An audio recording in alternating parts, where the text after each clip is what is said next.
The courthouse steps were slick with October rain when Chief Ranger Martin Westbrook stumbled down them in handcuffs, his face the color of ash, his expensive leather boots, the ones that cost more than a month's wages for the seasonal workers he'd terrorized, sliding on the wet stone as federal marshals gripped his arms. Behind him, the grand jury's indictment echoed in his ears: criminal negligence, falsification of federal documents, obstruction of justice, and involuntary manslaughter. The television cameras captured every second as this man who'd ruled Yellowstone's northern district like a personal kingdom, who'd silenced whistleblowers and destroyed careers with a phone call, who'd grown fat on bribes from concessionaires while his rangers worked with broken equipment, finally faced the reckoning he'd spent 5 years believing would never come.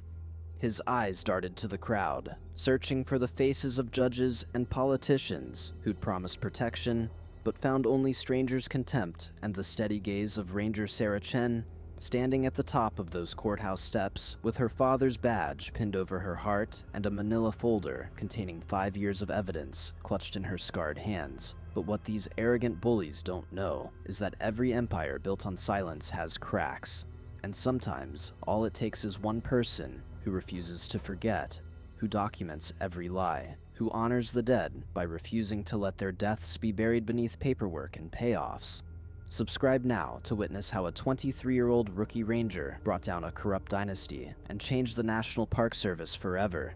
But let's rewind to where it all began, to the summer of 1969, when Sarah Chen was just 18 years old and her father was still alive. The morning Sarah's acceptance letter arrived from the Park Service seasonal training program. Her father had been cleaning his service weapon at their kitchen table in the small house they rented in Gardner, just outside Yellowstone's north entrance. Thomas Chen had worked as a park ranger for 15 years, rising to the rank of patrol supervisor through sheer competence and an unshakable commitment to both protecting visitors and preserving the wild integrity of the park. He was 52 that summer, his black hair silvering at the temples, his face weathered by decades of high-altitude sun and Wyoming wind. And when he saw his daughter's face light up as she read the acceptance letter, he'd set down his cleaning cloth and pulled her into a hug that smelled of gun oil and Old Spice. Sarah's mother had died when she was 6, a stroke that came without warning, and it had been just the two of them ever since, living in a succession of Park Service housing and rental homes, moving wherever Thomas's assignments took them. They'd never had much money, ranger salaries were modest, and Thomas sent part of every paycheck to his own elderly parents in San Francisco's Chinatown. But Sarah had grown up rich in the things that mattered. Her father's stories of encounters with wolves and bears, his patient teaching about ecology and wilderness ethics, his absolute integrity that wouldn't bend even when it cost him promotions.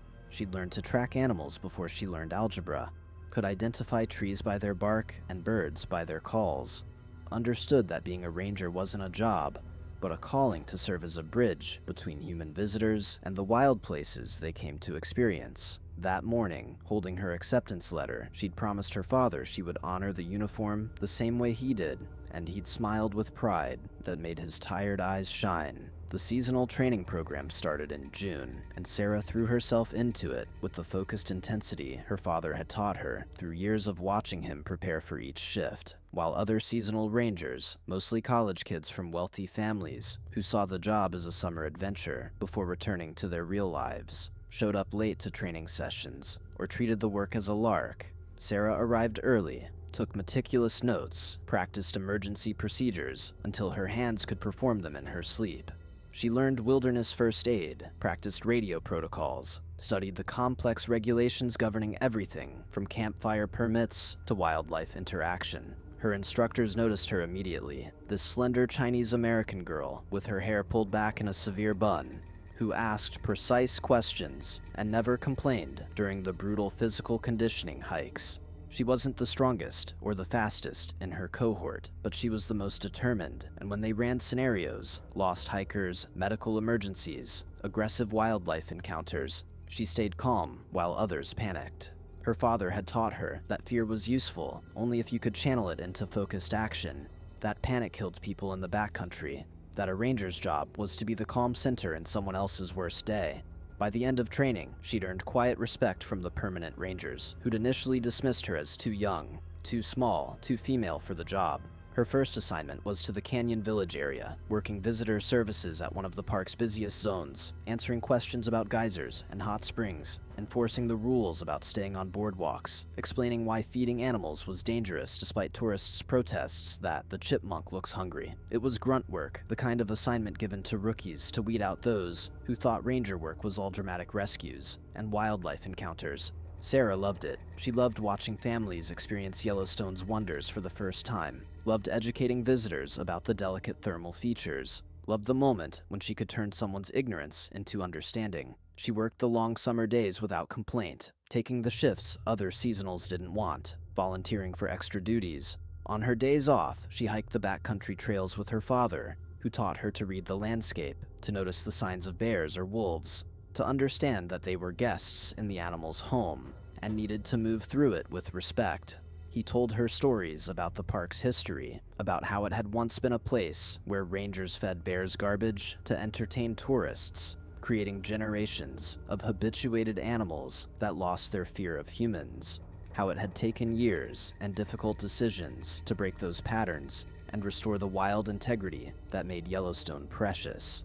It was during one of those backcountry hikes that September that Thomas told Sarah about his concerns regarding the new chief ranger for the Northern District. Martin Westbrook had transferred in from a park in the Southwest, bringing glowing recommendations from politicians and Park Service brass, but Thomas had watched him for 3 months now and didn't like what he saw. Westbrook was in his early 40s, handsome in a weather-worn way, with the kind of easy charm that made visitors and politicians feel attended to. But Thomas had noticed how he treated his subordinate rangers with casual contempt, how he took credit for his team's work while blaming them for any problems, how he seemed more interested in cultivating relationships with park concessionaires and wealthy donors than in the actual work of resource protection. Most troubling was Westbrook's attitude toward wildlife management, particularly the bears. Black bears and grizzlies were both present in Yellowstone, and managing human-bear interactions required constant vigilance, education, and sometimes difficult decisions about relocating or destroying animals that became too habituated to human presence. Thomas had noticed that Westbrook seemed to drag his feet on reports of bears getting into garbage, that he resisted using the aversive conditioning techniques that helped teach bears to fear humans, that he seemed to think the wildlife biologists were too aggressive in their management recommendations. When Thomas had raised these concerns at a staff meeting, Westbrook had shut him down with a smile that didn't reach his eyes, and a comment about not borrowing trouble that made the other rangers laugh nervously.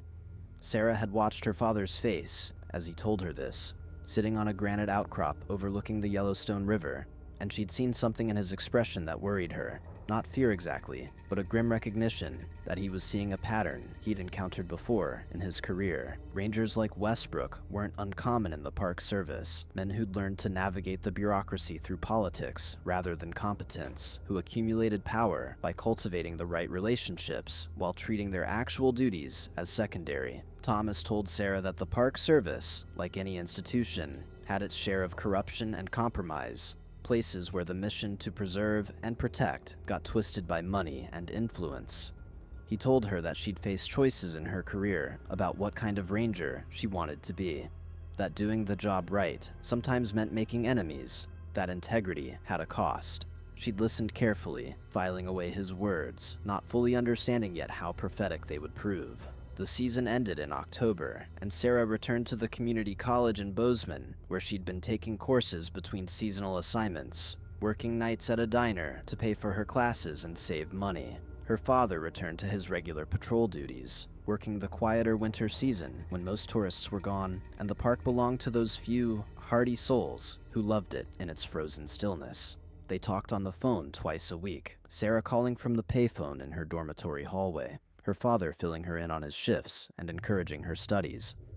He was taking some heat from Westbrook, he mentioned casually. Nothing serious, but the chief ranger seemed to have it in for him, nitpicking his reports and assigning him the worst shifts. Thomas wasn't worried though. He'd dealt with bad bosses before and knew that competence and integrity were their own protection. Besides, he was close to retirement, just 3 more years, and he'd already been making plans to move back to California, maybe work as a naturalist guide in the Sierra Nevada, something gentler for his aging knees and back. Sarah came home for Christmas, and her father seemed older somehow, more tired, though he tried to hide it. Over their modest Christmas dinner, a small turkey breast and mashed potatoes in their kitchen that overlooked the snow-covered streets of Gardner, he told her more about his situation with Westbrook. The chief ranger had been systematically undercutting him, reassigning him away from the patrol supervisor role he'd held for years, giving him rookie-level assignments, excluding him from meetings and decisions. Thomas had tried going through official channels, talking to the district superintendent, but Westbrook had powerful friends, and Thomas was just one ranger, with concerns that seemed petty on paper, personality conflicts, not policy violations. What worried Thomas more was what he was seeing in the field. Bear sign was increasing around the developed areas, reports of garbage raids were being downplayed or ignored, and the wildlife biologist's recommendations for aggressive trash management and aversive conditioning weren't being implemented. Westbrook seemed to think that aggressive bear management was bad for tourism, that visitors wanted to see bears, even if it meant the bears were learning dangerous behaviors. Thomas had started keeping his own documentation, notes about incidents that weren't being properly reported, photographs of improperly secured dumpsters, copies of memos that contradicted official policy. He showed Sarah his files, thick folders of evidence that he kept in a locked box under his bed, and told her that if anything ever happened to him, she should make sure these reached the right people. Sarah had felt a chill at those words, asked him what he meant by, if anything happened, and her father had smiled and said he was just being careful, that whistleblowers in the Park Service sometimes found their careers destroyed, that he wanted to make sure his documentation survived, even if his job didn't. He'd made her promise that if something happened to those files, she'd know they existed and would fight to make sure the truth came out. She'd promised, not really believing she'd ever need to follow through, thinking her father was being paranoid or overly dramatic. That was the last Christmas they'd spent together. The call came on March 15th, 1970, at 2 in the morning. Sarah woke to her dorm mother pounding on her door, telling her she needed to come to the office immediately. There was an emergency phone call. She'd run down the hallway in her pajamas and bare feet, her heart hammering, and picked up the receiver to hear a ranger she didn't know telling her that her father had been killed in the line of duty. The details were sparse. Thomas had responded to a report of a bear in a campground near Mammoth Hot Springs, and the grizzly had attacked him, inflicting fatal injuries before other rangers could arrive. They'd shot the bear at the scene. Sarah's father had died before the helicopter could evacuate him. She dropped the phone and collapsed, the dorm mother catching her, and the next days had passed in a numb blur of travel arrangements and condolences, and her father's colleagues showing up at her door with covered dishes and sad eyes. The funeral was large, attended by dozens of rangers and Park Service personnel, politicians, and community members who'd respected Thomas Chen's decades of service. Chief Ranger Westbrook gave a eulogy that praised Thomas's dedication and called his death a tragic reminder of the dangers rangers faced in protecting the public from dangerous wildlife. Sarah had sat in the front row of the church in Gardner, wearing the only black dress she owned, and listened to Westbrook's smooth voice describe her father as a hero who'd sacrificed his life to keep visitors safe, and something about the words had felt wrong, had scraped against her grief like sandpaper.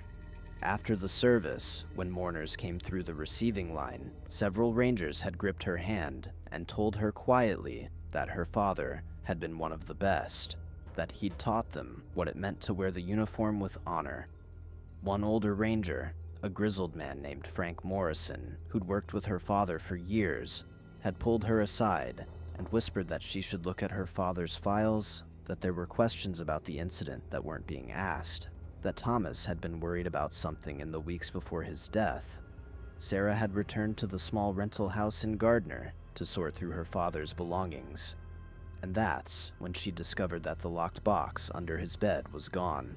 She'd torn through the house looking for it, checking closets and storage areas, but it had vanished along with all the documentation her father had spent months compiling. His official personnel file was still there, his uniforms hanging in the closet, his personal effects untouched, but that box, with its folders of evidence about Westbrook's mismanagement and the mounting bear problems, had disappeared. Sarah had sat on her father's bed, surrounded by his things, and felt her grief begin to crystallize into something harder and colder. Someone had been in this house. Someone had known about those files. Someone had made sure they disappeared before Sarah could find them. She'd gone to the Park Service offices the next day, asking to see the incident report from her father's death, and had been met with sympathetic stonewalling.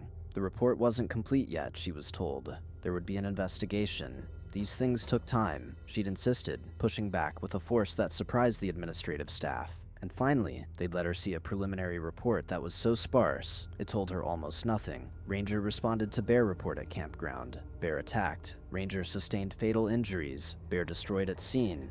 No details about which campground, what time, who'd reported the bear, why her father had responded alone, what the bear's behavior had been before or during the incident.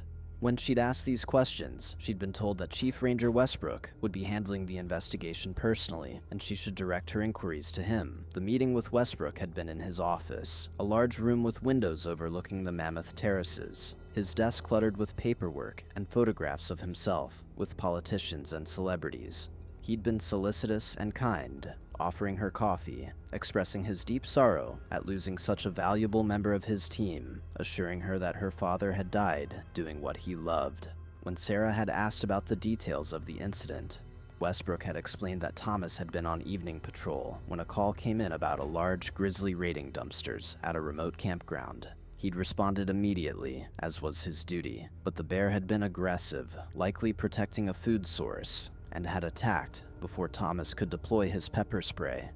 It was a terrible tragedy, but not uncommon. Grizzlies were unpredictable, dangerous animals, and rangers accepted that risk when they took the job.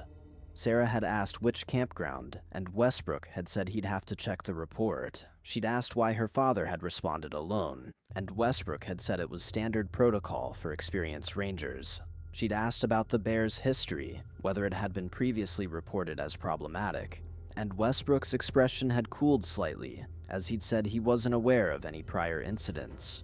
Then, Sarah had asked about her father's documentation, the files he'd been keeping about bear management issues, and Westbrook's face had gone very still. What files? He'd asked, and his voice had taken on a harder edge.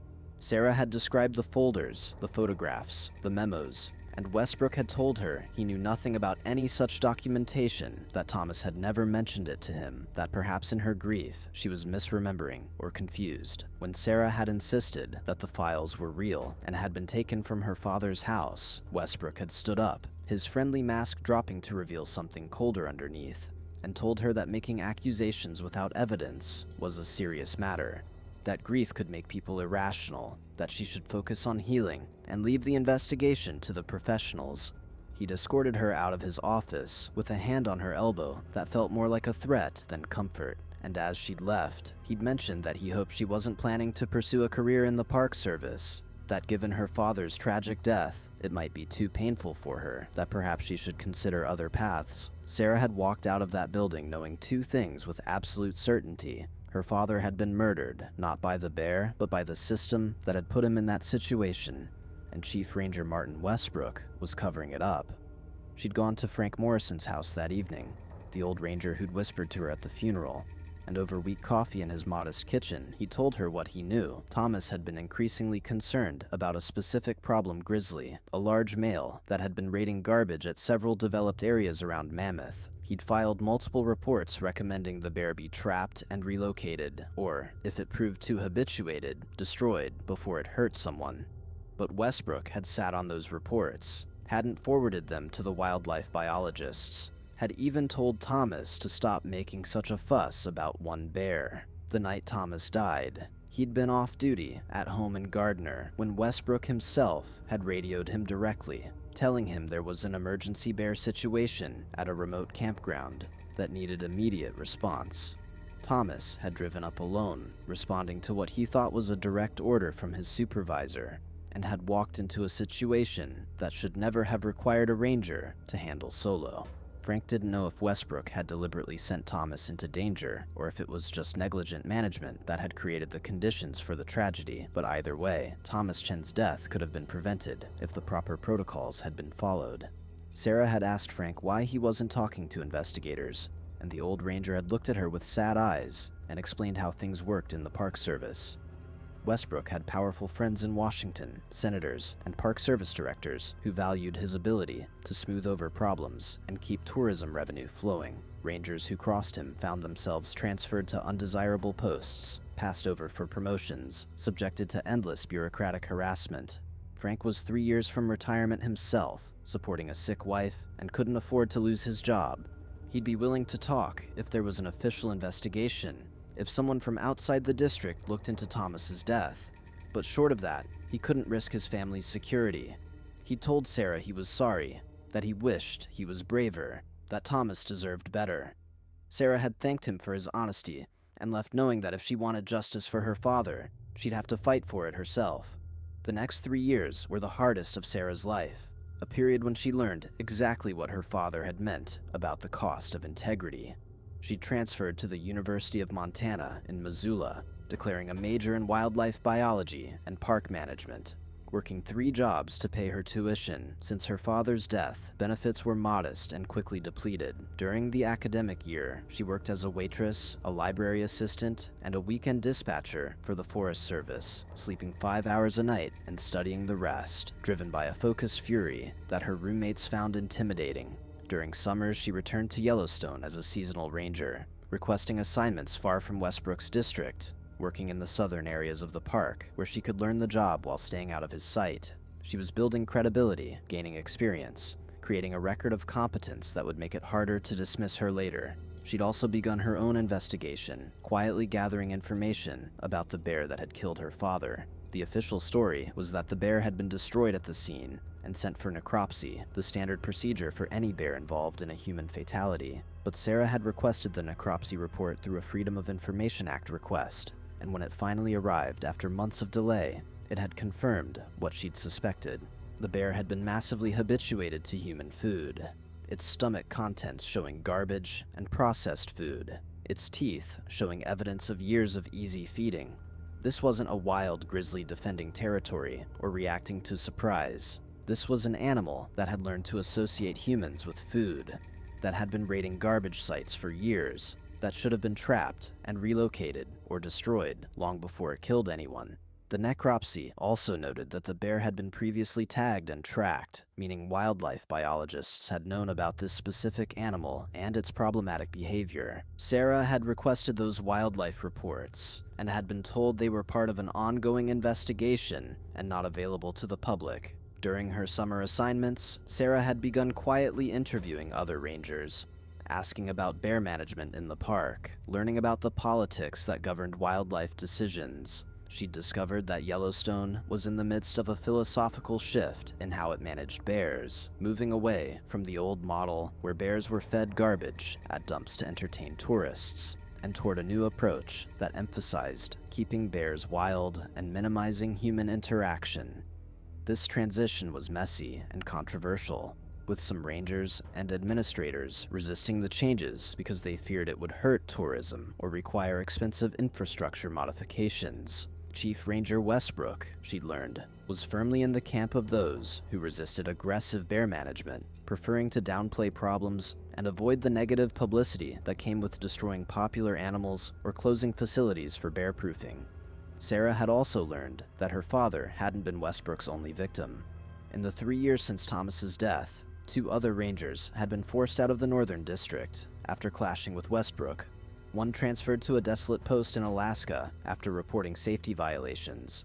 Another driven to resign after Westbrook created a hostile work environment that the union couldn't seem to address. There were whispers among the ranger community about Westbrook's connections to park concessionaires, about how construction contracts and vendor arrangements seemed to benefit his friends, about how he'd built a network of loyalty and fear that protected him from accountability. Several rangers told Sarah, in hushed conversations away from park buildings, that they admired her father's integrity, but the fighting Westbrook was career suicide, that the system protected men like him because they kept the park running smoothly and the money flowing, that sometimes you had to pick your battles and accept that perfect justice wasn't possible. But Sarah wasn't interested in practical compromise or career advancement.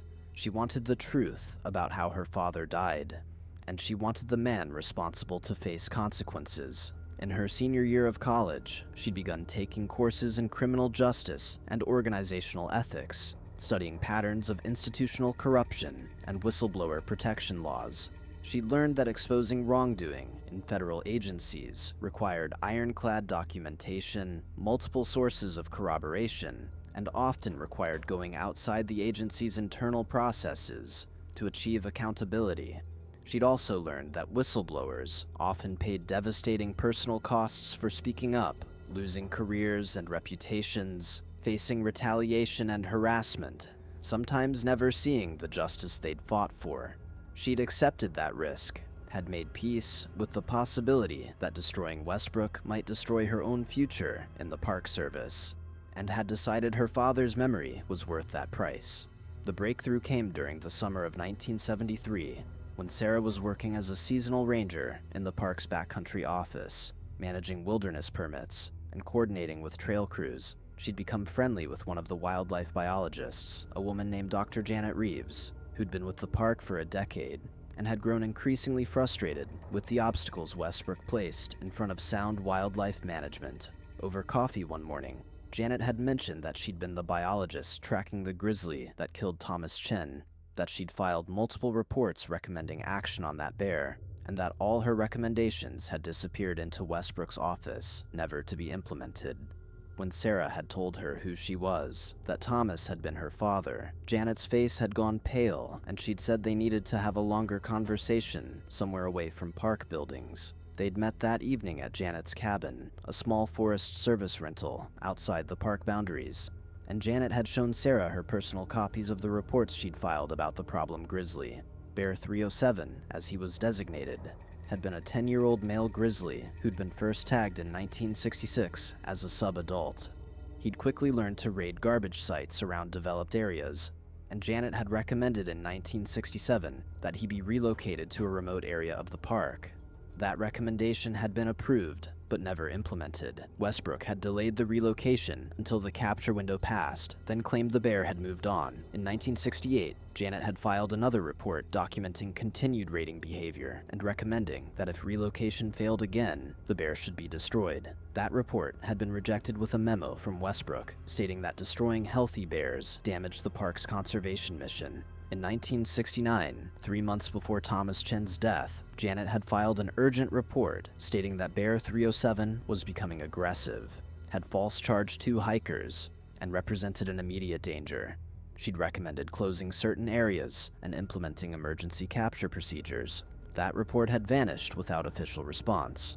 The night Thomas died, Janet had not been notified there was a bear situation requiring response, which violated standard protocol. Wildlife biologists were supposed to be contacted immediately for any significant bear encounter.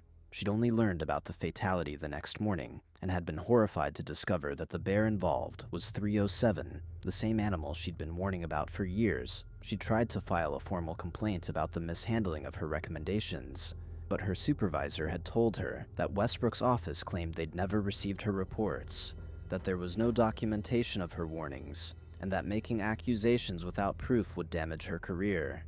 Janet had kept copies of everything, her reports, her memos, the radio logs showing she hadn't been contacted the night of the incident, but she'd been afraid to do anything with them, afraid of retaliation, afraid of being branded a troublemaker in an agency where your reputation determined your career trajectory. Seeing Sarah, though, seeing Thomas Chen's daughter still searching for truth 3 years later, had shamed Janet into action. She'd given Sarah copies of all her documentation and had promised that if there was ever an official investigation, she'd testify to what had happened. Armed with Janet's reports, Sarah had spent the next year building her case. She'd finished her degree in wildlife biology, graduating with honors despite working full-time to support herself. She'd applied for a permanent ranger position through the normal channels, requesting any assignment that would get her foot in the door, and had been accepted into a training program that would lead to a permanent posting. The Park Service had tried to assign her far from Yellowstone. There was an opening in a park in Florida, another in Maine, but Sarah had specifically requested Yellowstone, citing her experience as a seasonal ranger there and her expertise in grizzly bear ecology. Her qualifications were strong enough that denying her request would have raised questions, so she'd been assigned to the park's wildlife management division, working under Janet Reeves, a posting that would put her in close proximity to the evidence she needed while keeping her technically outside Westbrook's direct chain of command. She'd returned to Yellowstone in June of 1974, now 23 years old, no longer the grief-stricken girl who'd buried her father, but a focused young woman with a mission.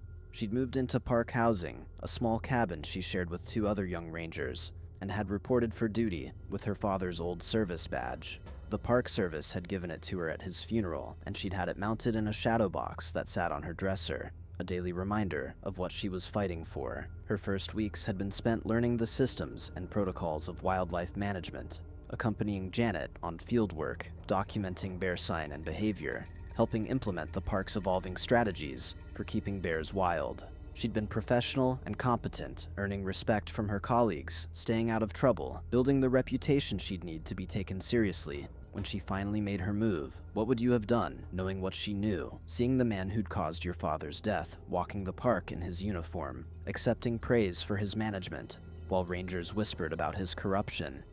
Would you have let it go, accepted that sometimes the powerful escape justice, focused on building your own career? Or would you have done what Sarah Chen did, planned, documented, waited for the right moment to strike? Chief Ranger Martin Westbrook first took notice of Sarah Chen in August of 1974, 4 months after she'd returned to Yellowstone as a permanent ranger. He'd been driving through the Mammoth area when he'd seen her at a pullout, talking to a group of tourists who'd gotten too close to a grazing elk. She'd been patient but firm, explaining the dangers of approaching wildlife, getting the visitors to move back to a safe distance, while keeping her tone educational rather than punitive. Something about her had seemed familiar, and when he'd checked the duty roster later, he'd seen her name and felt a cold twist in his gut. Thomas Chen's daughter, working in his park, assigned to wildlife management. He'd immediately called the district superintendent to complain about the assignment, arguing that it was inappropriate to have the daughter of a deceased ranger working in the same district where her father had died, that it created potential conflicts of interest and emotional complications. The superintendent had told him that Sarah Chen was a qualified ranger with excellent credentials who'd specifically requested Yellowstone, and unless Westbrook had specific cause to object to her performance, the assignment would stand. Westbrook had begun watching her after that, looking for any excuse to have her transferred or removed. He'd reviewed her personnel file, searching for infractions or performance issues, but found nothing. She was punctual, professional, well-liked by her colleagues, and competent at her duties. He'd assigned one of his loyal rangers to keep tabs on her, reporting back on her activities and conversations, but there was nothing suspicious to report.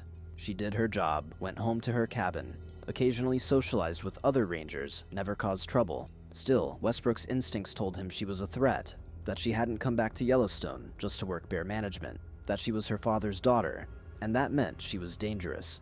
He'd considered manufacturing a reason to fire her, planting evidence of misconduct, or creating a harassment scenario, but he'd learned to be careful over the years. False accusations could backfire if the victim fought back with lawyers or media attention, and he didn't know enough about Sarah Chen's connections or resources to risk that play yet. Instead, he'd tried a softer approach, calling her into his office for a check-in conversation about how she was adjusting to her permanent position. He'd been friendly, paternal even, asking about her living situation and whether she was settling in well, mentioning what a tragedy her father's death had been, and how impressed he was that she'd chosen to honor his memory by becoming a ranger herself. Sarah had sat across from his desk, her face neutral and professional, and had thanked him for his concern, assuring him she was adjusting well and was grateful for the opportunity to work in such an important park. Westbrook had probed gently, asking if she had any concerns or questions about her father's death, whether she'd found closure, whether being in Yellowstone brought up difficult memories. Sarah had met his eyes directly and told him that she thought about her father every day, that working in the park helped her feel connected to his legacy, that she hoped to make him proud by doing her job with the same integrity he'd demonstrated. There had been something in the way she'd said integrity that had made Westbrook's stomach tighten, a slight emphasis that felt like an accusation. But when he'd searched her face for hostility or challenge, he'd found only professional courtesy. After she'd left, Westbrook had sat at his desk for a long time, thinking about Thomas Chen and the problems he'd caused, about the files that Thomas had been compiling and that had conveniently disappeared after his death. one of Westbrook's rangers, a man who was loyal in exchange for protection from his own past mistakes, had been the one to retrieve those files from Thomas's house the night of the funeral, and Westbrook had personally burned them in his fireplace, watching years of documentation turn to ash. He'd been certain that eliminated any evidence of his mismanagement, that without Thomas's testimony or his records, there was no way to prove that Westbrook had ignored warnings about Bear 307 or that Thomas's death had been anything other than a tragic accident. But now, Thomas's daughter was back, working in wildlife management, where she'd have access to the same kinds of reports and data her father had been collecting, and Westbrook wondered if he'd underestimated the threat. He decided to keep her close, to watch her carefully, to be ready to act if she showed any signs of continuing her father's crusade. What Westbrook didn't know was that Sarah had been documenting his pattern of corruption from the moment she'd returned to the park, that every conversation she had with rangers or staff about bear management included careful questions about Chief Ranger Westbrook's role in decision-making, that she'd been quietly photographing improperly secured garbage facilities and documenting incidents that weren't being reported through official channels. She'd also been cultivating relationships with rangers who'd been victimized by Westbrook's management style, finding the ones who'd been passed over for promotions or pushed out of positions, offering sympathetic ears, and building a network of potential witnesses. She was playing a long game, understanding that taking down someone with Westbrook's institutional power required overwhelming evidence and multiple corroborating sources, that she couldn't rely on a single smoking gun, but needed to build a comprehensive case that made his pattern of misconduct undeniable. The first major incident came in September, during the height of fall tourist season, when visitors flooded the park to see the autumn colors and hear the elk bugling. Sarah had been assigned to patrol a popular camping area near Fishing Bridge when she discovered that the bear-proof dumpsters, supposedly installed the previous year, were actually just regular dumpsters with flimsy lids that any bear could easily open. She'd radioed Janet Reeves to come document the situation, and together they'd photographed the inadequate facilities and drafted a report stating that this created an immediate bear hazard and needed to be corrected before the dumpsters attracted grizzlies into a heavily used camping area. The report had been filed through proper channels, going to Westbrook's office for approval before it could be forwarded to the Park Infrastructure Division for action. Weeks had passed with no response, and Sarah had followed up multiple times, only to be told that the report was under review. Then, in early October, a family had been awakened in their tent by a grizzly ripping open their cooler, which they'd left outside overnight despite warnings. The bear had been in the campground for hours, having been attracted by the smell of rotting garbage from the inadequate dumpsters, and had been systematically raiding campsites looking for food. Rangers had responded to evacuate the camping area, and the bear had been hazed away, using noise deterrents, and eventually relocated to a remote drainage. The incident had generated newspaper coverage and angry complaints from tourists, and at a staff meeting following the incident, Westbrook had publicly blamed the Wildlife Management Division for not adequately warning him about bear activity in that area. Sarah had sat in that meeting, listening to Westbrook lie to a room full of rangers about why the bear proofing hadn't been completed, and when he'd asked if anyone had questions, she'd raised her hand and asked in a clear voice when the bear-proof dumpsters that had been recommended in the September report would be installed.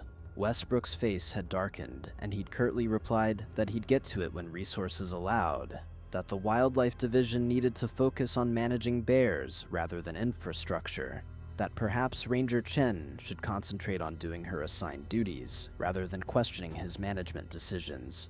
The room had gone silent, other rangers avoiding eye contact with Sarah, and after the meeting, several colleagues had pulled her aside to warn her that challenging Westbrook publicly was career suicide, that he had a long memory and would make her pay for the embarrassment. Sarah had thanked them for their concern and gone back to her cabin, where she'd written a detailed memo to file documenting the entire exchange, including Westbrook's false claims about not having received the September report, and his public rebuke of her legitimate question. She'd made multiple copies of the memo and had mailed one to a post office box she'd rented in Bozeman under a different name, beginning the practice of creating an off-site backup of all her documentation. She'd learned from her father's mistake. Keeping evidence only in one location made it vulnerable to theft or destruction, and she wasn't going to let Westbrook burn her files the way he'd burned her father's. Over the next several months, Sarah had documented a pattern of Westbrook's obstruction of wildlife management recommendations, his protection of concessionaires who violated regulations, and his retaliation against rangers who challenged him. She discovered that bear-proofing projects consistently suffered delays or funding diversions under Westbrook's management, while construction projects that benefited his friends among the park vendors and contractors were fast-tracked and generously funded. She'd found rangers who'd been punished for reporting safety violations or management concerns, who'd been transferred to undesirable posts or subjected to performance reviews that manufactured complaints. She documented at least 5 separate occasions where Westbrook had failed to forward wildlife management reports to the appropriate decision-makers, creating a pattern that showed his behavior regarding Bear 307 and her father's death hadn't been an isolated mistake, but a consistent practice.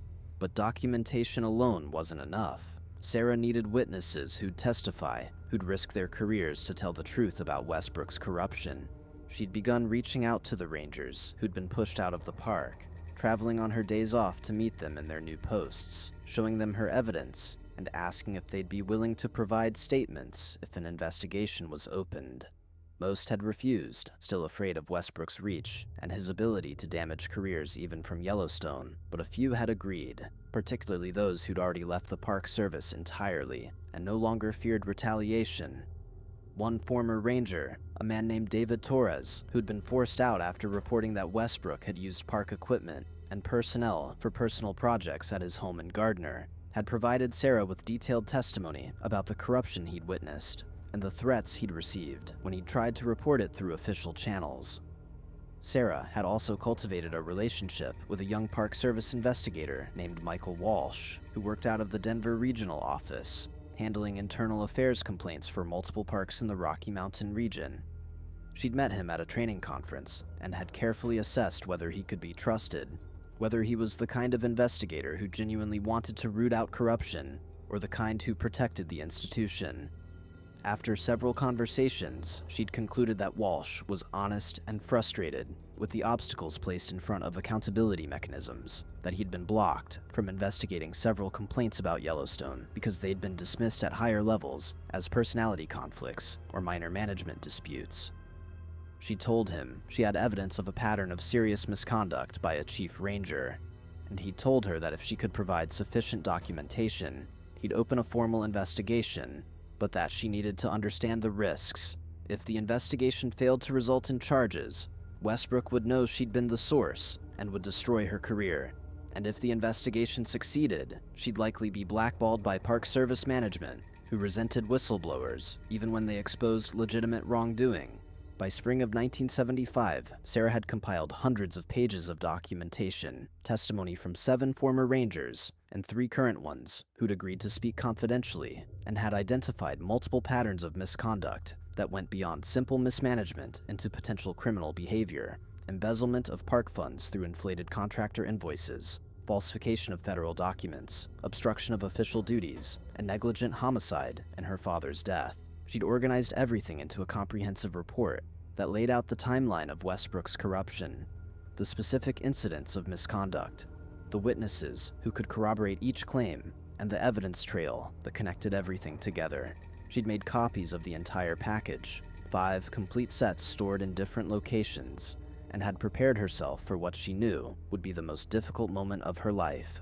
On June 15, 1975, exactly 5 years after she'd started her seasonal training program, and 5 years and 3 months after her father's death, Sarah had taken her day off and driven to Denver, where she'd met with investigator Michael Walsh at a coffee shop far from any federal building. She'd handed him 2 large boxes containing her entire case file against Chief Ranger Martin Westbrook, and she'd watched his face as he'd paged through the documentation, seeing his expression shift from professional interest to shocked recognition of the scale of corruption she was exposing. He'd told her that this was the most comprehensive whistleblower case he'd seen in 15 years with the Park Service, that if even half of her allegations could be corroborated, it would result in criminal charges, and that she needed to understand that her life was about to become very difficult.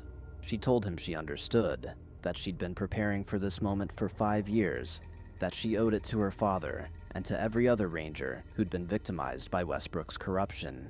Walsh had shaken her hand and promised her that he'd pursue the investigation with everything he had, that he'd protect her identity as long as possible, but that eventually Westbrook would figure out who'd provided the evidence, and the retaliation would be severe. The investigation had taken 18 months, a period during which Sarah had continued working in Yellowstone, maintaining her professional duties, while knowing that eventually the hammer would fall. Walsh had been thorough, interviewing dozens of witnesses, reviewing years of financial records and personnel files, documenting patterns of misconduct that extended back over Westbrook's entire 7-year tenure as Chief Ranger. He discovered additional crimes that Sarah hadn't uncovered: kickbacks from concessionaires, misuse of park vehicles and equipment, sexual harassment of female rangers that Westbrook had covered up. The case had grown from a corruption investigation into a comprehensive criminal inquiry, and as Walsh had built the evidence, he'd brought in the FBI and the Justice Department, escalating beyond the Park Service's internal affairs into a federal prosecution. Westbrook had finally realized he was under investigation in March of 1976, when FBI agents had shown up at his office with a search warrant and had spent 3 days going through his files and computer records. He'd immediately hired expensive lawyers and had begun his own campaign of intimidation, calling in favors from the senators and Park Service administrators he'd cultivated over the years. Several rangers who'd been cooperating with investigators had been subjected to sudden performance reviews that threatened their jobs, and whispers had spread through the park that there was a whistleblower who'd destroyed the career of a respected chief ranger over personal grievances. The Park Service's upper management had circled wagons, resenting the investigation as an attack on the agency itself, and had begun their own inquiry into who had initiated the complaint, searching for the source so they could isolate and neutralize them. Sarah had known it was only a matter of time before she was identified, and she'd been right. In June of 1976, one of Westbrook's loyal rangers had confronted her in the parking lot of the Mammoth Administration Building, getting in her face and telling her that everyone knew she was the snitch who destroyed Westbrook, that she was a traitor to the uniform, that her father would be ashamed of her for stabbing his colleagues in the back. Sarah had stood her ground, refusing to be intimidated, and when the ranger had put his hand on her shoulder in what felt like a threat, she'd stepped back and told him clearly that touching her again would result in assault charges. Other rangers had witnessed the confrontation, and word had spread quickly. Sarah Chen was the whistleblower. She'd been building a case for years. She was responsible for the FBI agents and the investigation that was tearing through the park's management structure. The retaliation had been immediate and vicious. Sarah's supervisor had suddenly found problems with her work performance that hadn't existed before, writing her up for minor infractions that other rangers committed daily without consequence. She'd been reassigned from wildlife management to the least desirable duties, cleaning pit toilets, working midnight shifts at remote entrance stations, handling paperwork in windowless offices. Her cabin mates had requested transfers, not wanting to be associated with her, and she'd found herself increasingly isolated, eating meals alone, excluded from the social gatherings and informal networks that made ranger life bearable. Someone had spray-painted "Rat" on her vehicle, and her tires had been slashed twice. The Park Service's administration had begun their own investigation into whether she'd violated policies by conducting her inquiry without authorization, whether she'd accessed confidential files without proper clearance, searching for any excuse to fire her and make an example that would discourage future whistleblowers. But Sarah had prepared for this too, had documented every instance of retaliation, had kept meticulous records of her work performance, showing that the sudden criticisms were fabricated, had hired a lawyer who specialized in whistleblower protection to fight back against the attempts to fire her, and she'd had Michael Walsh as an ally, the investigator who'd made it clear to Park Service management that firing Sarah Chen while she was cooperating with a federal criminal investigation would itself constitute a federal crime and would result in additional charges. The Park Service had backed off the termination efforts, but the hostile work environment had continued, a campaign of professional isolation and social ostracism designed to make her miserable enough to resign voluntarily. Through it all, Sarah had kept working, kept showing up for her shifts with her father's badge pinned over her heart, kept maintaining her professional standards, even as colleagues treated her like a pariah. She'd found allies among a few Rangers who admired her courage, even if they couldn't publicly support her, who'd slip her information or offer quiet words of encouragement when no one else was watching. Janet Reeves had stood by her throughout, refusing to participate in the shunning, continuing to work with Sarah on wildlife management projects, and making it clear that she respected Sarah's integrity. And Sarah had held on to the knowledge that she was doing exactly what her father would have wanted, that she was fighting for accountability and justice even though the cost was devastating, that some battles were worth fighting regardless of the personal toll. The grand jury indictment had come down in October of 1976, charging Chief Ranger Martin Westbrook with 18 federal crimes, including embezzlement, falsification of documents, obstruction of justice, and 1 count of criminally negligent homicide in the death of Ranger Thomas Chen. The indictment had been sealed initially, not made public until Westbrook was arrested at his home in Gardner early one morning, FBI agents putting him in handcuffs in front of his neighbors, and the local news crews that had been tipped off about the arrest. The newspaper coverage had been extensive, the story of a corrupt park ranger chief spreading across Wyoming and Montana, picked up by national news services. The Park Service had immediately suspended Westbrook without pay and had begun their own internal review of his entire tenure, discovering that the corruption had been even more extensive than the criminal charges suggested. The trial had been scheduled for spring of 1977, and in the months leading up to it, Sarah had worked with prosecutors to prepare her testimony, reviewing her documentation, helping them understand the timeline and the specific decisions Westbrook had made that had led to her father's death. The defense had tried to paint her as a vindictive daughter with a personal grudge, someone who'd manufactured evidence to destroy an innocent man because she couldn't accept that her father's death had been a tragic accident. But the prosecutors had dozens of other witnesses, financial records that showed the embezzlement, documents that proved the falsification, testimony from wildlife biologists about the ignored warnings regarding Bear 307.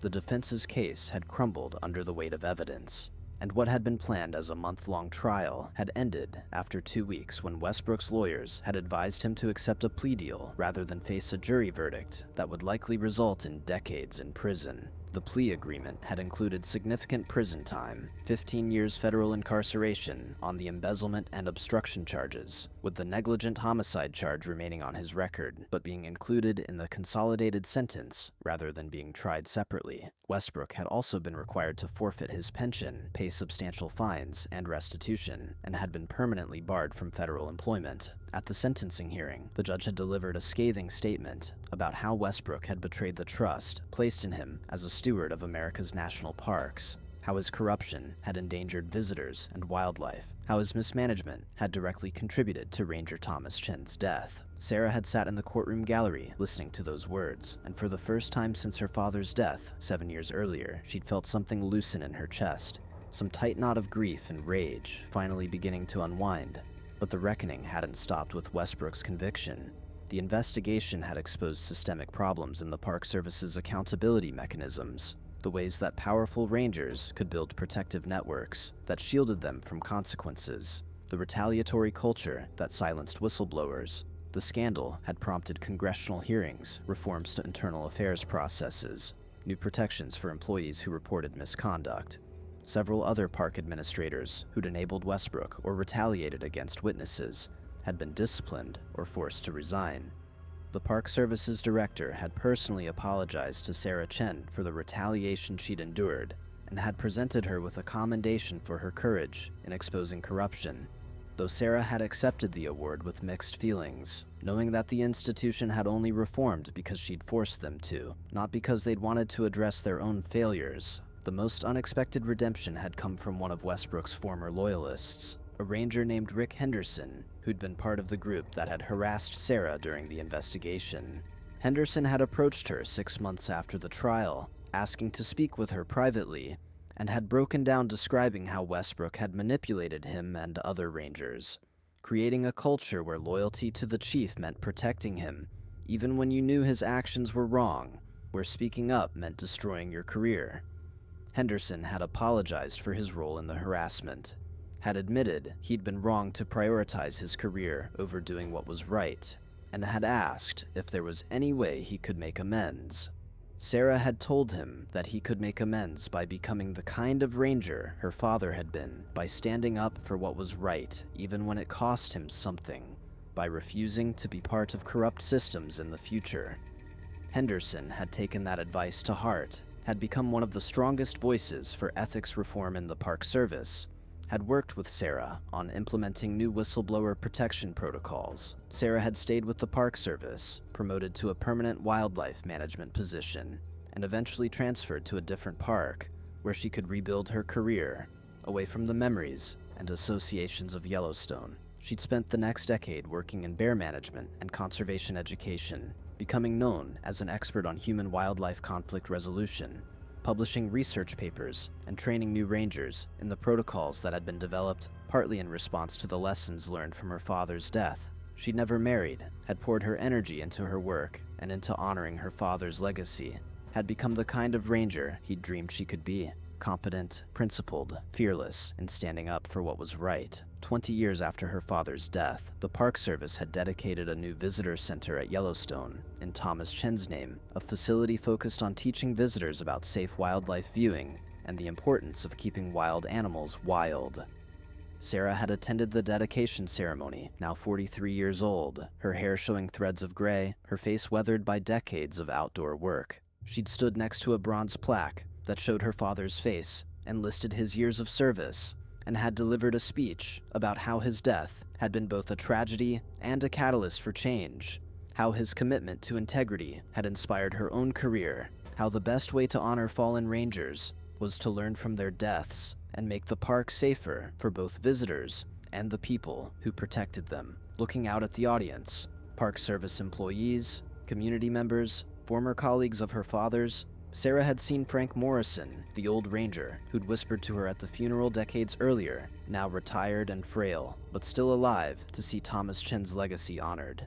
She'd seen Janet Reeves, retired from wildlife biology, but still active in conservation work, who'd been brave enough to provide the documentation that had made the case possible.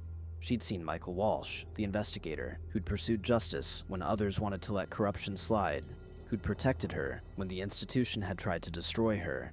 And she'd seen dozens of younger rangers, people who'd joined the Park Service after the reforms, who didn't fully understand how different things had been before whistleblowers like Sarah Chen had forced accountability. In her speech, Sarah had talked about what she'd learned in the decades since her father's death, about how institutions could only be as good as the people who were willing to stand up when they saw wrongdoing, about how silence in the face of corruption made you complicit in the harm it caused, about how doing the right thing often required sacrifice, but that some principles were worth any cost.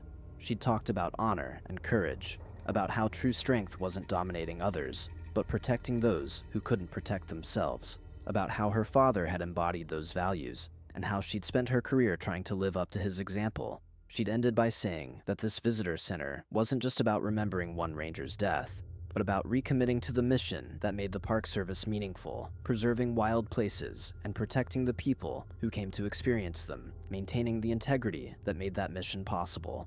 After the ceremony, dozens of people had approached Sarah to shake her hand and thank her, to tell her stories about how her father had influenced them or how her own courage had inspired them. Young rangers had asked her advice about dealing with difficult supervisors or whether to report misconduct they'd witnessed, and she'd told each of them that they had to make their own decisions about what battles to fight, but that if they chose to stand up for what was right, she'd do everything she could to support them.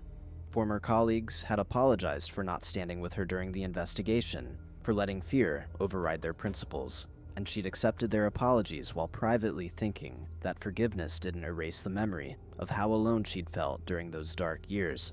The visitor center had a small exhibit about bear management in Yellowstone, tracing the evolution from the old days of garbage feeding and tourist entertainment to modern approaches that emphasized keeping wildlife wild and minimizing human impact. There was a section about Bear 307, the grizzly that had killed Thomas Chen, explaining how his case had illustrated the dangers of habituated bears and had catalyzed changes in how the park handled problem wildlife. The exhibit didn't mention Chief Ranger Westbrook by name, The Park Service had wanted to focus on the positive changes rather than the corruption that had preceded them. But anyone who knew the history understood that Bear 307's trajectory from tagged subadult to human killer had been enabled by years of management failures that Westbrook had embodied. Sarah had stood in front of that exhibit for a long time, looking at the photograph of Bear 307 that had been taken months before he killed her father, a massive grizzly with distinctive markings standing beside a dumpster, looking directly at the camera with the confidence of an animal that had lost all fear of humans. She'd thought about how that bear had been both victim and killer, an animal whose natural behaviors had been warped by human stupidity and negligence, who'd paid with his life for the failures of the people who were supposed to manage his environment responsibly. She'd thought about how many other bears and rangers had suffered because of corruption and incompetence, how her father's death had been preventable, how the years she'd spent fighting for accountability had been necessary but devastating. And she'd thought about the question she was always asked when she told her story. Was it worth it? Worth the harassment and isolation? Worth the career damage and personal cost? Worth becoming a pariah in the community she'd wanted to serve? Her answer was always the same. It had to be worth it, because the alternative was accepting that powerful people could abuse their positions without consequence, that corruption could flourish as long as everyone stayed silent, that her father's death meant nothing beyond a line in an incident report. The worth wasn't in any personal satisfaction or vindication, wasn't in the awards or recognition, wasn't even in seeing Westbrook led away in handcuffs. The worth was in knowing that she'd refused to be complicit, that she'd honored her father by fighting for the truth, that she'd made it marginally harder for the next corrupt official to destroy lives without accountability. What Sarah Chen's story teaches us is that true courage isn't the absence of fear, but the willingness to act despite it. That integrity means holding to your principles even when the cost is devastating. That accountability in institutions only happens when someone is brave enough to demand it. Her father taught her that wearing the ranger uniform meant serving a mission larger than yourself, protecting wild places and the people who came to experience them, maintaining standards of honor and competence that justified the public trust. She'd spent her career honoring those lessons, even when it meant standing alone against an entire system that wanted her to be silent. The story of corruption exposed and justice served is satisfying because it affirms our belief that truth matters, that evidence and persistence can overcome institutional power, that individuals can make a difference against entrenched wrongdoing. But it's also a story of cost. Sarah Chen paid for her courage with years of professional isolation and personal sacrifice, with relationships destroyed and opportunities lost, with the burden of carrying her father's unfinished fight. The rangers who testified risked their careers. The investigator who pursued the case faced pressure from his own superiors to drop it. The reforms that followed came slowly and incompletely, implemented grudgingly by an institution that resented being forced to change. And yet change did come. The Park Service's bear management policies evolved, incorporating lessons learned from Thomas Chin's death and the investigation into what had caused it. Whistleblower protections were strengthened, making it harder for administrators to retaliate against employees who reported misconduct. Training programs began emphasizing ethical decision-making alongside technical skills, teaching new rangers that integrity wasn't optional but essential to their mission. The culture shifted, slowly and imperfectly, toward greater accountability and transparency. None of those changes would have happened without Sarah Chen's refusal to let her father's death be buried in files and forgotten. There's a broader lesson here about how institutions resist accountability, how they protect their own, even when doing so enables corruption and harm, how the path to reform almost always requires someone to sacrifice their place within the system to force change from outside. Sarah Chen couldn't reform the Park Service from within by working through official channels and trusting the system to police itself. She'd tried that and been stonewalled at every turn. Change only came when she went outside the system, building an independent case and bringing in external investigators who weren't invested in protecting the institution's reputation. That's the uncomfortable truth that most organizations don't want to acknowledge. Internal accountability mechanisms often fail, not because they're poorly designed, but because the people operating them prioritize institutional loyalty over individual justice. The question this story poses to each of us is what we would do if we saw corruption or wrongdoing in our own organizations. If we had evidence that could expose someone powerful, but only by risking our own position and security. Would we have Sarah Chen's courage to pursue justice regardless of cost? Would we document and build a case the way she did, patient and methodical over years? Would we stand alone when colleagues abandoned us, when the institution turned hostile, when doing the right thing meant sacrificing everything we'd worked for? Or would we rationalize silence, telling ourselves that one person can't change a broken system, that protecting our career and family takes precedence over abstract principles, that someone else will eventually address the problem? Most of us, if we're honest, would choose the easier path. We'd convince ourselves that the corruption wasn't that serious, that reporting it would cause more harm than good, that maintaining our position within the institution gave us more opportunity to effect gradual change than burning our career on a crusade that might fail. And that's exactly how corruption persists, how powerful people continue to abuse their positions, how systems resist reform. It only takes a few people like Sarah Chen, a few individuals who refuse to accept that calculus, to force accountability and demonstrate that integrity isn't negotiable. But the cost those individuals pay is real and substantial, and we shouldn't romanticize their sacrifice, or pretend that doing the right thing doesn't often result in devastating personal consequences. If this story moved you, if Sarah Chen's courage inspired you, then share it with others who need to hear about the true meaning of integrity. Like and subscribe to witness more stories about ordinary people who stood up to powerful corruption and changed their institutions through sheer determination and refusal to accept injustice. Comment below about whether you think whistleblowers like Sarah Chen are heroes or fools, whether institutions can reform themselves or need external pressure to change. The conversation matters because somewhere right now, someone is facing their own decision about whether to speak up or stay silent.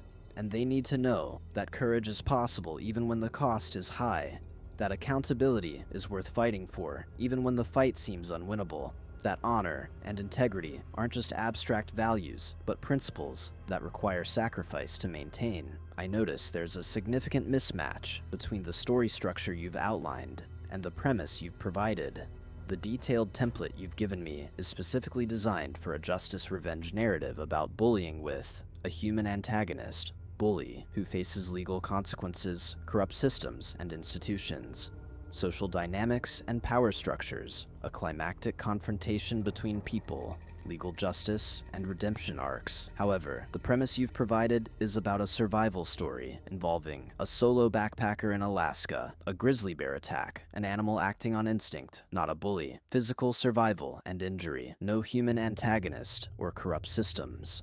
These two frameworks are fundamentally incompatible. A grizzly bear cannot be a privileged bully, face legal consequences, or experience a redemption arc. There are no corrupt adults protecting it, no social systems to expose, and no justice narrative possible. Could you clarify what you'd actually like? Option 1. A justice bullying narrative following your template with a different premise, involving human antagonists.